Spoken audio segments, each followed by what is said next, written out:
This is Gothica Eterna. Hello and welcome back to Gothica Eterna. It's been a while since I've done a video and I've had a lot of requests for a Q&A video. So I'm going to do that now. I'm sorry the lighting in my room is not the best, but I recently moved back to my hometown and yeah, the lighting is not as good as I'm used to, but that's okay. I've had an overwhelming number of people pitching in questions for this video. Let me find my phone because that's where all of the questions are. I've had an overwhelming number of people with questions about both my spirituality, lifestyle, different things like that, and I wanted to address those questions in a video. So I'm going to be doing this in two sections. One section will be spirituality and one will be other random questions about myself that I will be answering. I've gotten questions on Instagram, both on pictures and through direct message. I've had questions in kit groups that I'm in, or usually it's through private message, but I'm going to be addressing those questions whether they were stated publicly or in private in this video. So I hope you guys enjoy.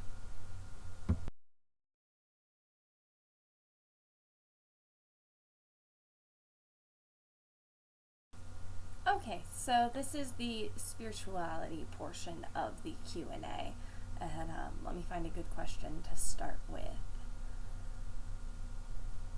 Okay, one question is, why are you a witch? I am a self-described witch or pagan. I identify as eclectic pagan because it's the way that I'm most comfortable connecting with the universe around me and with my concept of deity or the higher power. For some people, they're most comfortable connecting with deity as in the form of the Christian God or the Muslim Allah. For me, I connect best with God and Goddess, with the elements, with the universe.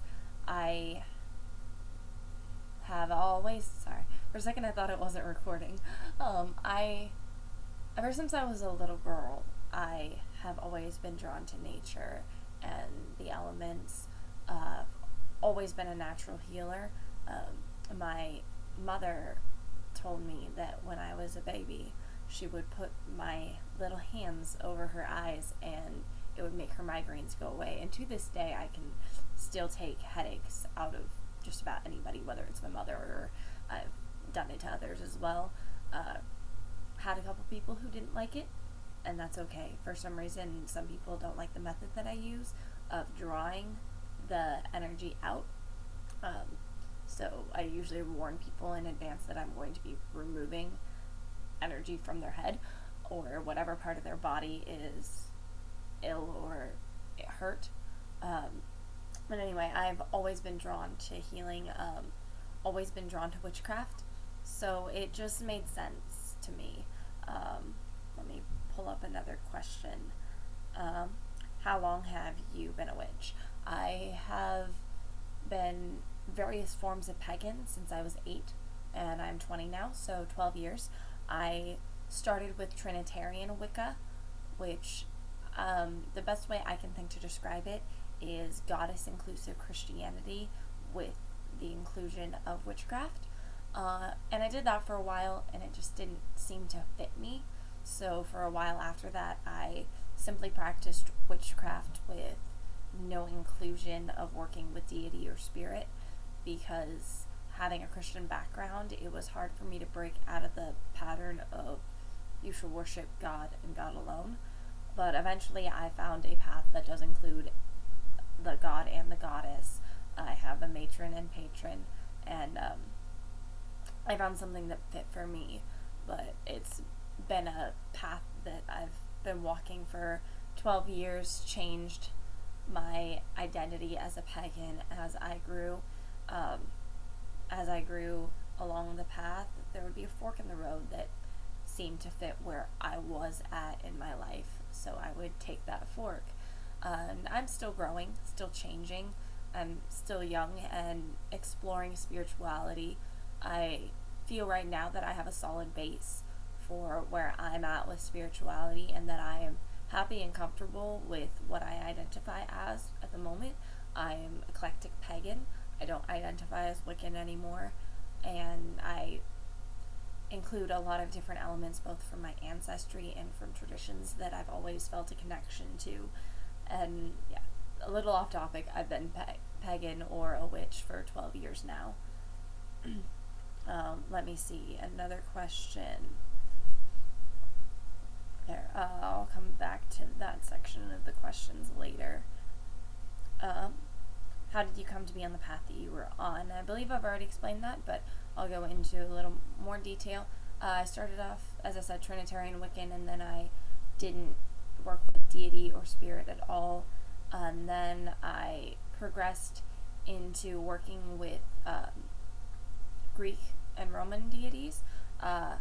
Early on in my path, I preferred to not mix pantheons because I'd heard, oh, don't mix pantheons, don't mix Greek and Roman, don't mix Celtic and Norse and Egyptian. And for some, mixing pantheons is a no-no. For others, it's okay. And I think that's all about preference. And I feel that there's so much overlap between different pantheons that really you can have the same deity known by two different names. Like in Greek and Roman, you have Athena and Minerva as equivalents. And I think if you want to honor her as Athena, then that's what you're most comfortable with. Honor her as Athena. If you want to honor her as Minerva, because that's how you connect with her best, honor her as that. So at this point in time, I think if you want to mix pantheons, and that's what's most comfortable, and for those who don't know, pantheons are a set of deities from a tradition. If you want to mix pantheons and that's what you're most comfortable with, then by all means do so. I feel like we have too many people saying, no, don't do this, only do this. And that's, to me, not what paganism is about. To me, paganism is all about finding your own path and what fits for you. So saying, no, you can't do this, undermines a lot of what I love about paganism. So, let's see. What part of witchcraft or spirituality currently fascinates you and you find yourself researching to learn more? Voodoo and shamanism have always been intriguing to me, and I have yet to learn a lot about them. So that is one thing that I would like to look into more. I have somewhat of a base in hoodoo, and a strong base in herbalism, and my crystal knowledge could use a bit of work. It's been a while since I've really intensely worked with crystals. I was working on an herbal grimoire a while back, and the files, I was almost done. I was in the Z's, and the file got corrupted on my laptop, and I lost all of that information, as well as some books that I was working on, so I'm hoping to recover those. I have the hard drive from my old laptop that I'm going to see if we can recover the files from, and if not, I guess I will be starting from scratch. But anyway, back on topic, shamanism and voodoo have strongly interested me, but I haven't been able to learn much about them yet, and I hope to. Let's see, what else? Do you do spells? Yes, I do. My first spell I performed when I was 8, and it was a headache removal spell, and it worked. The question tagged onto that is, if so, what sort? Typically, I work with healing, protection, and banishment. If there is a negative energy or entity in my space, I will banish it. I have done bindings. I have several spells that I have written. A long distance healing spell, a severing spell that I rarely share with others. It's basically when you have an intense spiritual bond that you feel is not healthy for you, you can completely and permanently sever that bond, and I have performed it twice. And it's one of my strongest spells, and not to be taken lightly. Yeah, mainly healing and protection. I rarely cast money spells. For some reason, it's just not something I'm comfortable doing. Occasionally, I will cast relationship spells, but not relationship spells in the sense of I want this person to be my friend, or I want this person to fall in love with me, because I feel that's not true friendship or true love, and that's not how I want to go about getting friends or partners. But I will do perhaps a relationship spell to help open communication between me and a partner, or to help me understand them better, or help there be more of an open line of communication and honesty. I'll do spells that help make it easier for the relationship to grow, but that don't interfere with the will of anybody in said relationship. I don't do truth spells. It's not something that I do ever, because I feel that there are ways to get the truth out of people when necessary that don't involve using magic that inhibits their free will. Anyway, next question. What are your favorite reference books? For beginners or for more experienced pagans? I feel I have read Scott Cunningham's A Guide for the Solitary Practitioner. I found it a good base starting point, but there was a lot in it that was specific to his traditions and his beliefs. And it is a good starting point, but I feel that at some point, as a growing pagan, you have the set base that you started with and that you learned, but then you personalize it and customize it and move on.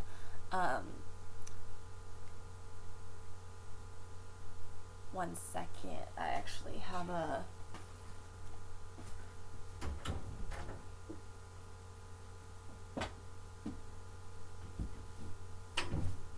I had to get my Book of Shadows to find the title of another book that I found really good.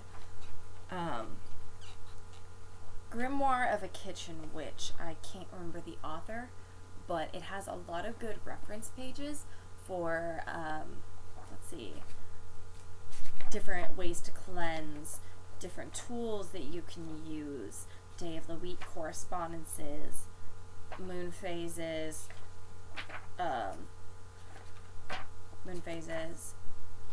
lunar year, oils, chakras, trees, stones, the months.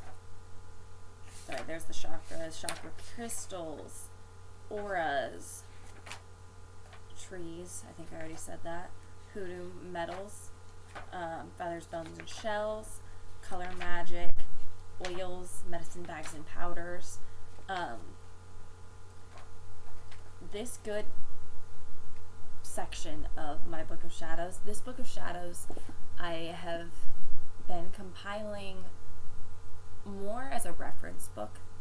There are spells and rituals and such in it, but for the most part, a lot of it is basic information, like what I just shared with you, and a lot of it is copied from different sources, and the purpose for this particular book is for my future children.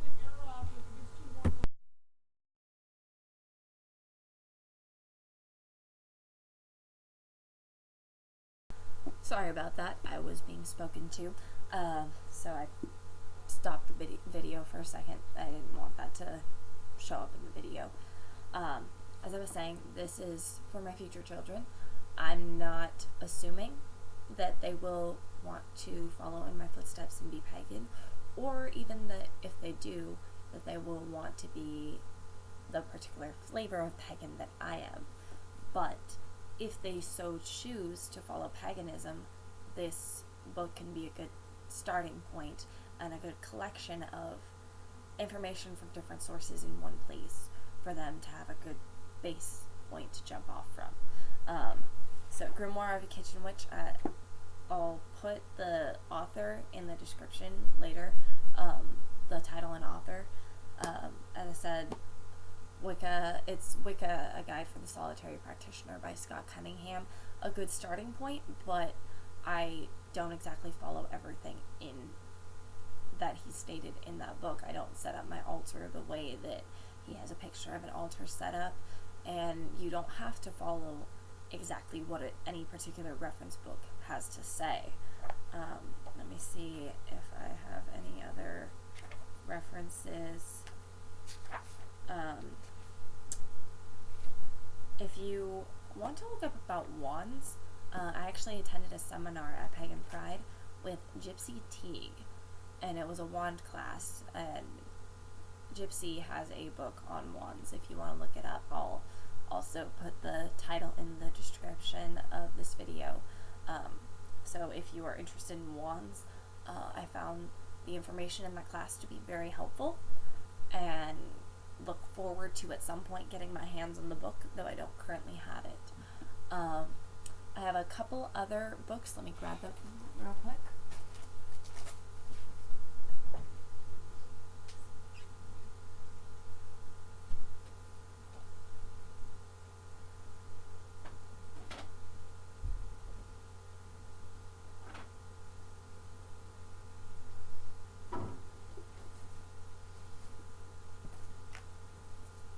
Alrighty. The Spells Bible, The Definitive Guide to Charms and Enchantments by Anne-Marie Gallagher. I have yet to use any of the spells in this one, so I cannot verify the efficacy of them. I can't tell you how effective and successful they are, but there's a variety of spells, and it's a very well organized book. It starts with ethics, attitude, and practicalities of working with magic, spell work, range and types of spell, magical techniques, tools, and ingredients, seasons and festivals, celebrating and tuning into the natural rhythms of magic, sacred spaces, creating and recognizing spiritual space, making an altar a focal point for magical work and spiritual growth. And then part 2 is the spell directory. There's love and passion spells, and there's a section about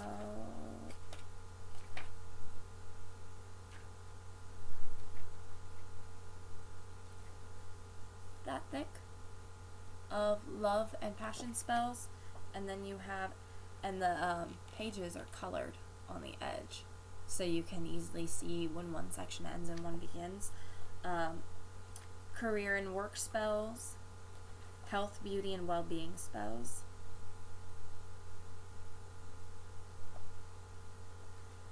family, friends, and home spells,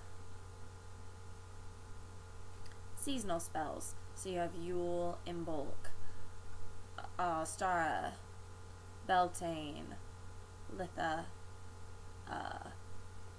Lammas, Mabon, Samhain,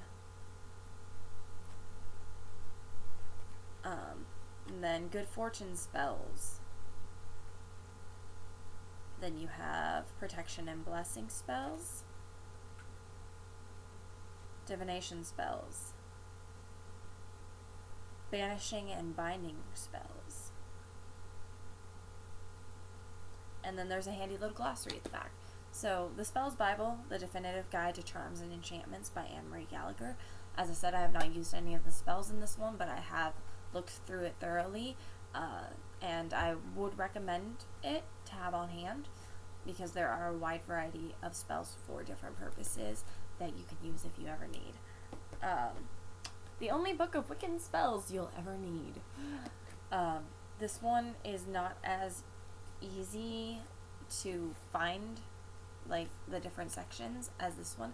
I really like the way that everything is color coded in this one, so as you're flipping through, you can easily tell where one section begins and another one ends. This is the only book of Wiccan spells you'll ever need, and it's the second edition by Marian Singer, Trish MacGregor, and Skye Alexander.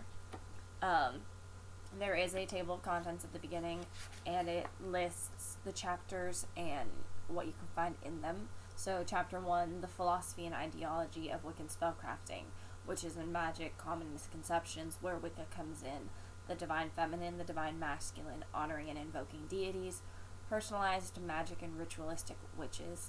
Are you a good witch or a bad witch? Living and thinking globally. A word about spellcasting.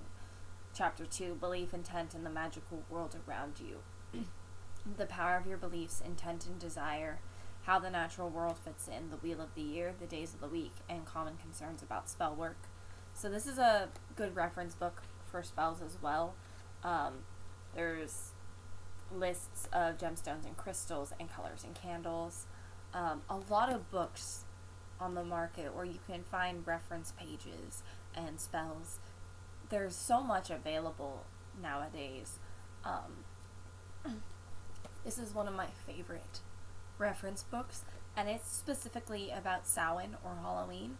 It's called Witches Halloween, a complete guide to the magic, incantations, recipes, spells, and lore.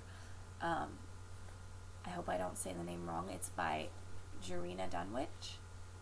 I believe that the G is pronounced as a J. It could be pronounced as a G. I've never heard the name said. I've only read the book. I'm sorry. My throat is a little dry for some reason, and I have no water. I will be right back. Alrighty, I'm back. Got some water so I can talk more clearly. I know that this wasn't asked, but I feel like it's appropriate to say with the question of what reference books do I recommend? What reference books do I not recommend? I'm not going to name particular... Oh, sorry, I didn't fully go into the Witches Halloween. The Witches Halloween has a lot of history. It talks about the origins of different traditions, and I actually did use this as a reference in my Samhain video. I don't know if I actually referenced it, so I may go back and in the description give credit to this book, because a lot of what I talked about I learned from this book. There's sections on like Halloween legend, lore, and trivia. Here, I'll just the contents. Chapter 1 is the Hallowed Beginnings. Chapter 2 is Ritual and Revelry. Chapter 3 is Halloween, a Pagan Perspective. Chapter 4 is the Symbols of Halloween. And then you have Chapter 5, Halloween, Legend, Lore, and Trivia. Chapter 6, Halloween, Herb Lore. Chapter 7, Superstitions and Omens. Chapter 8, Divinations and Incantations. Chapter 9, The Witch's Sabbat. Chapter 10, Wizardry and Enchantments. Chapter 11, a traditional Halloween cookery. So chapter 11 is where I feel in my element, because that's where you have the recipes. And for me, cooking, potionry, anything that involves making with herbs and foods, that's my element. I definitely identify as a kitchen witch. So that's my favorite part of this book, is the recipes. There's also a book, it's, and I have it, and I believe it went missing in the move because I can't find it, and that really makes me sad. It was a Yule present, and it was, Kitchen Witch, let me look it up in my Amazon wish list, because I know it was on there. Yeah, but also a book that I have been reading lately, it was a gift to me that was supposed to be a Yule present, but ended up not arriving until Beltane. It's right here.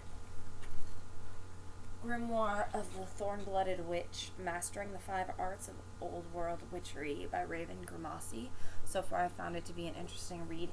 I haven't read enough about it to actually give a full review on it. I may come back and do a video on this book at a later time. Amazon. Okay. So while I'm waiting to find the title of the Kitchen Witch reference book that I really like, I will talk about what I don't approve of, or what I don't like in a reference book, or a book on witchcraft in general.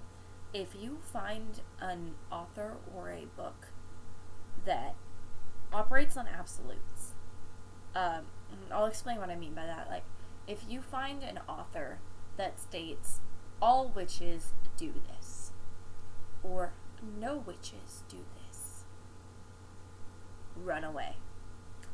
Or at the very least, take what they have to say with a grain of salt, because paganism and witchcraft is such a widespread topic with such a variety of traditions that to say that all witches do blah blah blah or no witches do blah blah blah is inaccurate, and quite honestly I feel offensive to the witches that don't do what they claim that all witches do, or the ones who do what they claim that no witches do.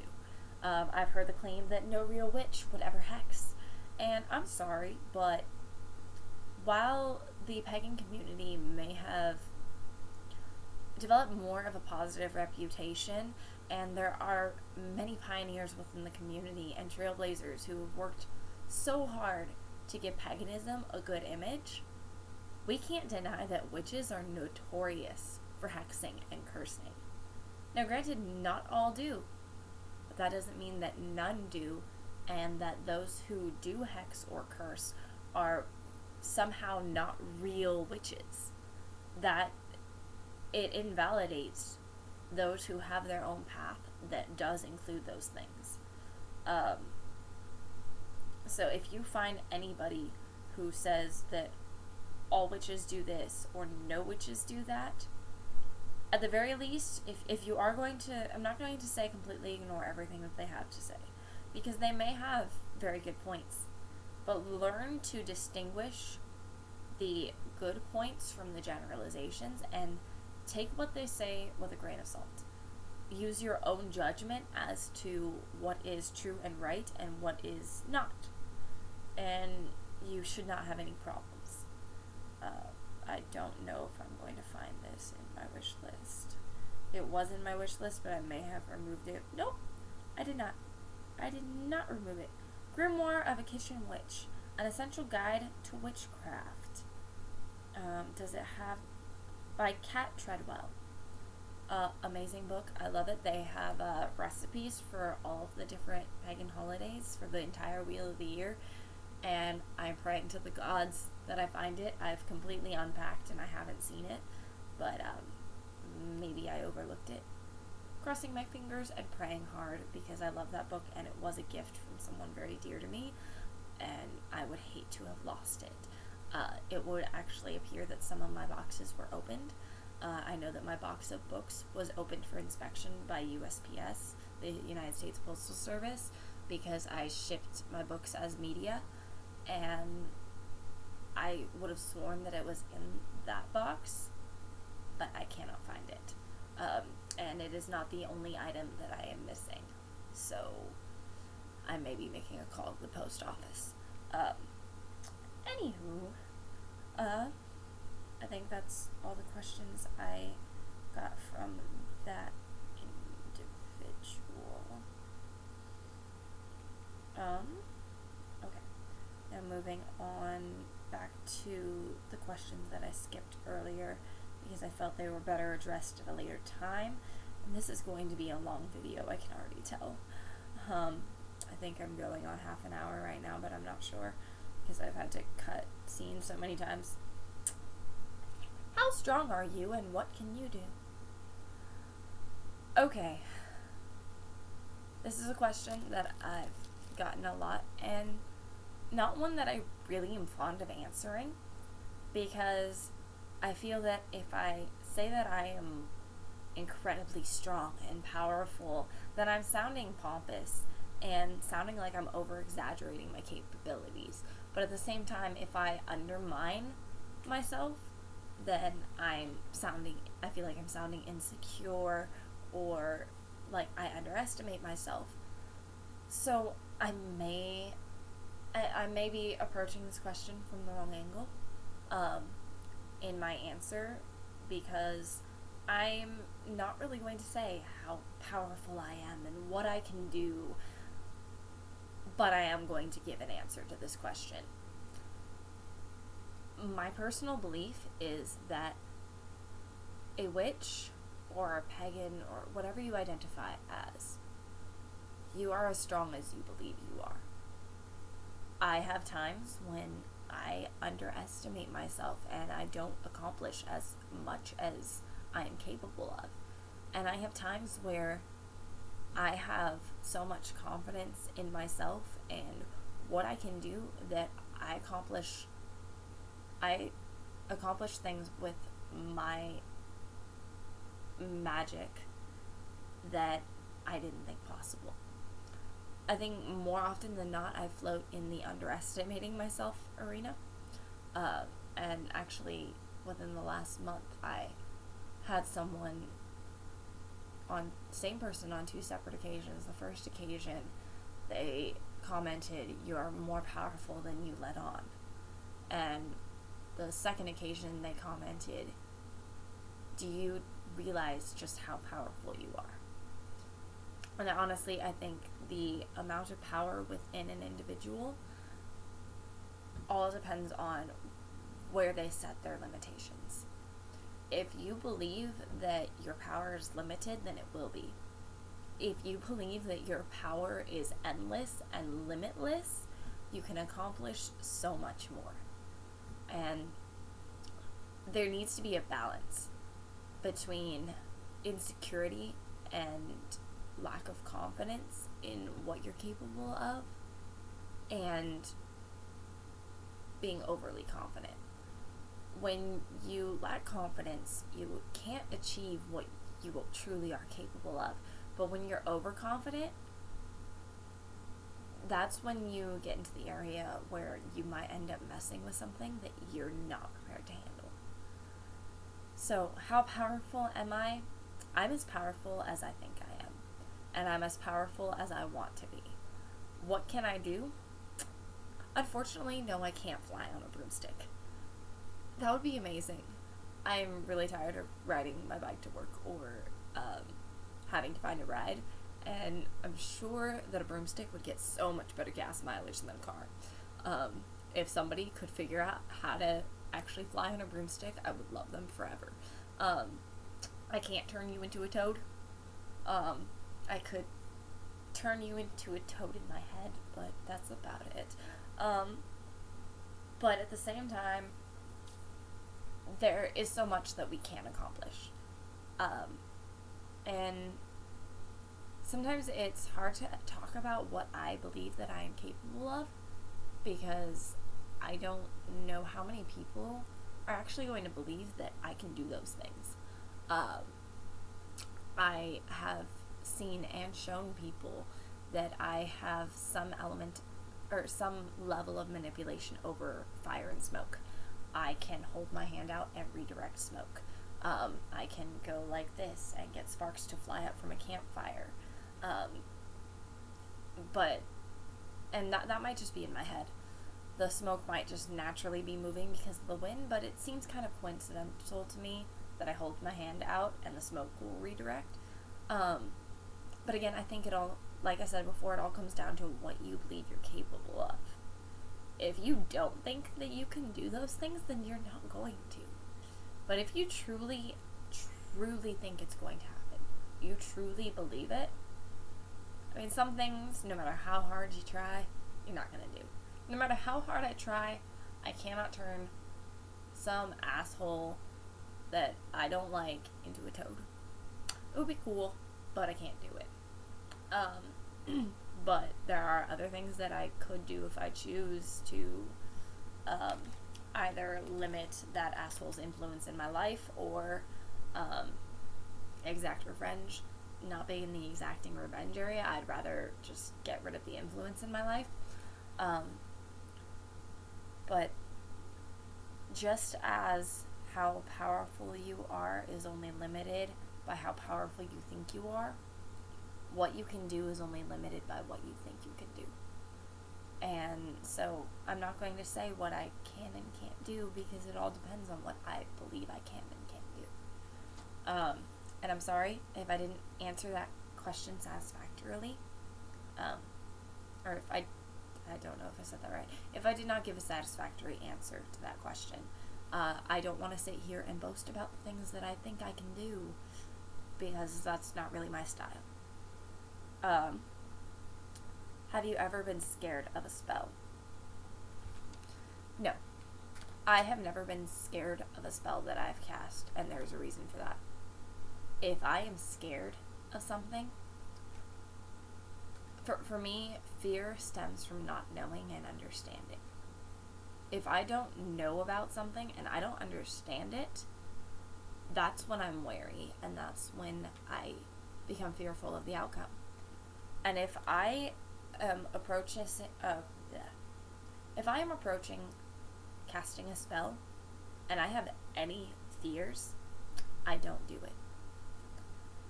I never mess with something that I don't understand. So I will never call upon an entity that I don't know.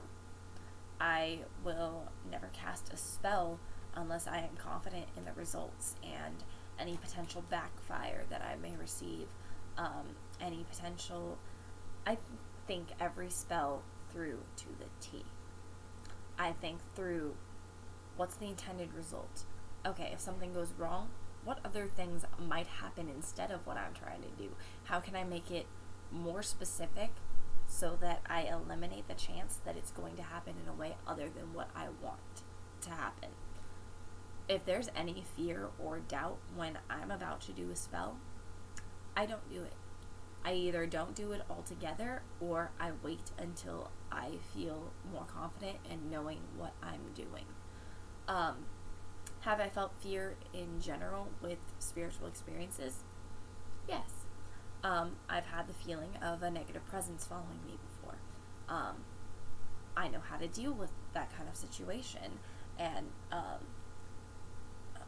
one time it happened where a friend of mine and I were walking along the railroad tracks. It was the full moon, and we were walking along the railroad tracks to an area of her property, and we were going to perform a ritual, and we both had a feeling.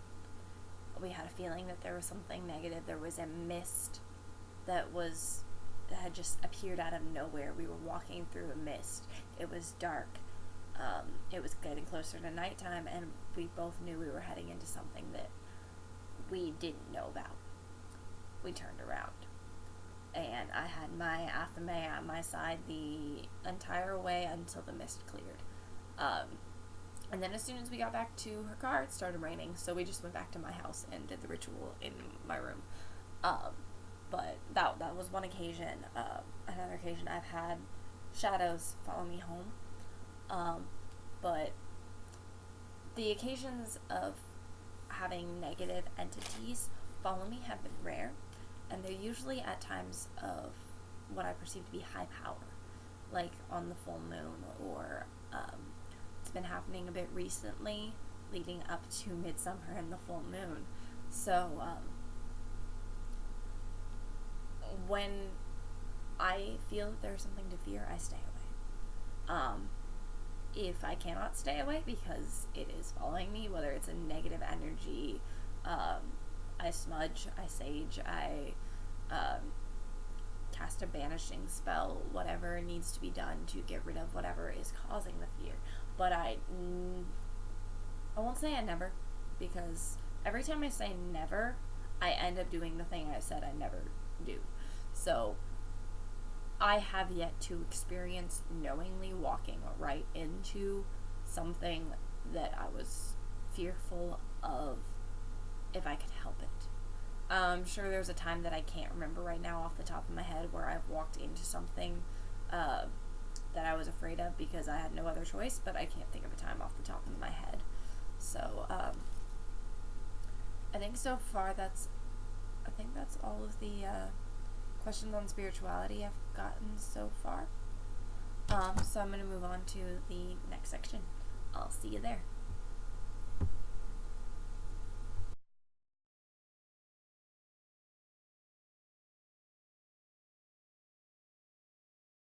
Okay, I'm going to try to make this section quick because I realized I'm already at 40 minutes on this video. This is my longest video, and I'd like to not have it run too long. I want to keep your interest. So, questions not specifically pertaining to my spirituality. Sexuality and gender identity, question mark, question mark, question mark. I am pansexual and gender fluid. I express more feminine, and so most people wouldn't know that right off the bat, especially because of who everybody sees as my, well, obviously you haven't seen who my relationship is, but I am in a relationship with a man. That's not the whole story though, and not everybody needs to know the whole story. But because most people see me in a relationship with a man and dressing more feminine, they don't realize that I still am pansexual and I still am gender fluid. So that answers that question. How many tattoos do you have, and what is the meaning of them and their significance to you? Do they have spiritual significance, or did you get them just for fun? None of my tattoos are just for fun. Not a single one of them. I have 10 tattoos. I can't show you all of them, and my camera quality isn't the best, but let's start off from the first tattoos I got. These are my first tattoos, and if you can't see them very well, let me see if I can change the lighting a little bit. You see them better? Okay, right here we have the treble clef, 2 eighth notes, bass clef, and a single eighth note. Just so you know, I will show you almost all of my tattoos except for one that's on my hip, because I can't really, I'm wearing clothing, and I'd like to keep it that way. But I will tell you about that one. I'm not going to go into the story behind every one of them. There's at least one that I will not give you guys a full background on because it's personal to me. But these ones represent family members. My family is very music centered, very artistic, and each one of them symbolizes a family member of mine. So these were my first 4. Then my 5th tattoo is the Hebrew right here. And for those of you who can't see it very well, it is the Hebrew word Selah. I got the Hebrew word Selah on my wrist for 2 reasons. One is as a little nod to my family history. My family was originally Jewish.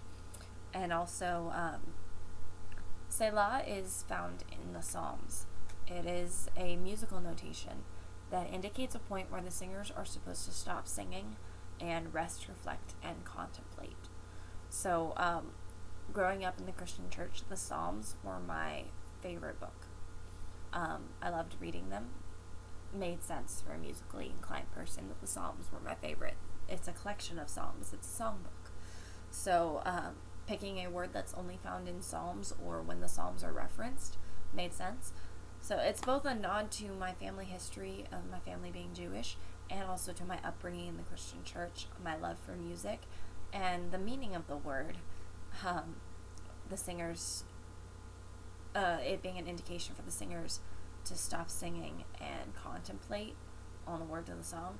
To me, a short version of it is stop and think. So it's a little reminder to me of where my family came from, where I come from, and to stop and think. After that one, I got this one with my mother, and that's about all I'm going to say about it. I had the butterfly and the stars and her name in her handwriting. She has it in pink with my name in my handwriting. And then I added a star in September of last year. I've been working on my tattoos since September of 2014. So September of last year, I added a star and also got the triquetra, which was my first pagan tattoo, I suppose you could say. And then between September and recently, within the last couple of months, I didn't get any more tattoos, and then I got the rest of them all done within a 2-week time period. I started with my snake piece, which I absolutely love, and I love my artist for doing it for me. And the snake piece is representative of my patron god Loki. And then I got the triple moon goddess symbol on my hip, and this tattoo which this is the one that I'm really not going to give much detail on because its meaning is very personal to me and to another individual. But it is a highly spiritual symbol to me and connects me to another person. And that's about all I'm going to say about that one. My favorite tattoo would either be my snake or my shoulder piece. I love my artist for doing the snake piece because I showed him the symbol of Loki, which is the two snakes completely like wrapped around each other. And when I showed it to him, I thought it would be too complicated for him to try to design that but have it wrap around my arm. So I told him that he could just have the tails start here and have the snakes wrap around my arm and have their heads meet at my wrist. Apparently he didn't hear that, and he actually had them wrapped around each other and wrapped around my arm with their heads touching. So props to my artist for that. And yeah, tattoos. So all of my tattoos have significance to me. It wasn't planned this way, but so far the left side of my body is all spiritual and cultural, and the right side of my body is all personal connections to people. So I may end up keeping it that way and having this this arm be a personal connection tattoo, and this side of my body be spiritual tattoos and cultural tattoos of my heritage. Everybody's interested about my tattoos. I also got the question, do you plan to get more tattoos, and if so, what are you thinking of getting? I know that I definitely want to get a raven, a wolf, and a spider somewhere on my body, probably on my upper left arm. Still figuring out the hows. I also want to get the chakra symbols spaced by the element symbols down my spine. So starting with the crown chakra probably on my neck. And then, because there's 7 chakras and 5 elements, so 7 spaced by 5, it seemed perfect. But I'm holding off on the spine for a while because I do have some back problems, and I don't want to make them worse by getting a tattoo on my spine. It's not worth it to me. Eventually, I'm hoping to get to the point where I can go and get that tattoo done. Also, tattoos are expensive, so it's probably going to be a while before I get more. I have put about $600 into my tattoos so far. These were $120. This one was, the Hebrew was $80. The butterfly was $60. Adding the star, and this was just $60 because it was shop minimum. The snake piece was $220, and then the shoulder piece and the triple moon symbol were $120 together. So I guess you could say each one was shop minimum $60. So I've put money and time into planning my tattoos, and I don't just up and get a tattoo because I up and want to get a tattoo. I usually think about them far in advance. So I've already answered about my sexuality and gender identity. Are you vegan? No, I'm not. I do eat everything. I eat beef, I eat pork, I eat chicken, I eat honey in my, or I have honey in my tea. I have milk-based creamer in my coffee. I am not vegan by any stretch of the imagination. There was a period of time where I chose not to eat beef or pork, but then I got really sick and lost a lot of my muscle mass, so I reintroduced beef and pork into my diet to get that extra protein. Would I ever become vegan? Maybe. It also has a lot to do with my environment and what's around me. If I am living with a bunch of people who eat meat and I'm cooking, I'm going to be eating meat too, because I don't really feel like making my own vegan meals on top of what I'm making for everybody else, and that's expensive.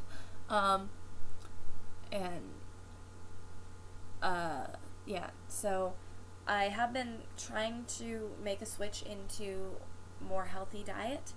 I eat much less beef and pork. I eat much less meat than I do otherwise. Usually I do opt for low meat options, whether that is no meat or just a little bit of chicken or fish.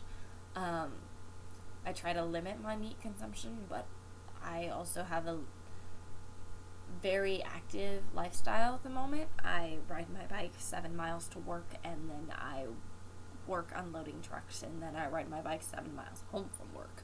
So protein and keeping up on my nutrients is very important.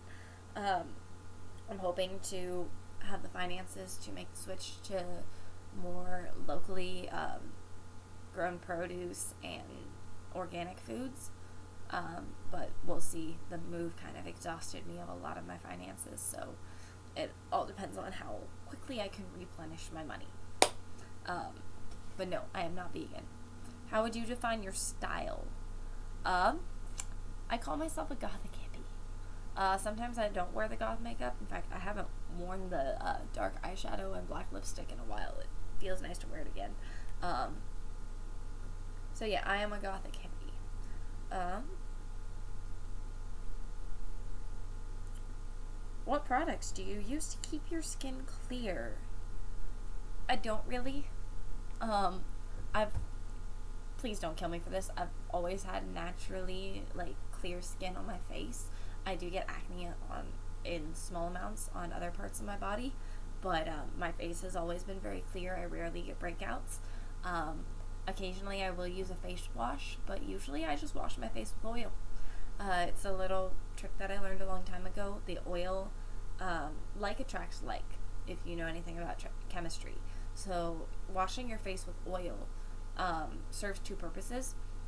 The oil attracts the oil and dirt in your pores and draws it to the surface. And when you wash with oil, you will literally feel like grains of sand coming out of your pores. It's kind of disgusting at first. And another purpose it serves is we spend so much of our time, or not so much of our time, so often we use these products that strip our face and our skin of the natural oils that our body makes. And by doing that, we kick our body into overdrive in the oil production area. So because we're constantly stripping the oil from our skin, our body makes more to compensate. So when you first start washing your face and even your body with oil, you're going to experience, most likely, an excess of oily skin. But pretty soon your body will calm down and realize, hey, the oil's not getting stripped from me on a daily basis once or twice a day. I actually don't have to produce as much oil anymore, and it'll slow down. So you can use coconut oil, olive oil. I usually use olive oil. And that's good. I occasionally will use an acne scrub if I do get a breakout. I try to keep the products that I use on my skin and my body as natural as possible. Right now I'm just using oil on my face. I'm using Say Yes to Tomatoes charcoal soap on my body. I've been getting acne on my chest and my back ever since I moved back. It's hot here and I've been sweating, and my job involves a lot of sweat, so I've been getting breakouts. So I switched to their to Say Yes to Tomatoes charcoal acne bar. So far I haven't noticed much of a difference, but I have noticed some difference, so I guess I'm doing good. I don't think there were as many questions about my personal life as there were about my spirituality.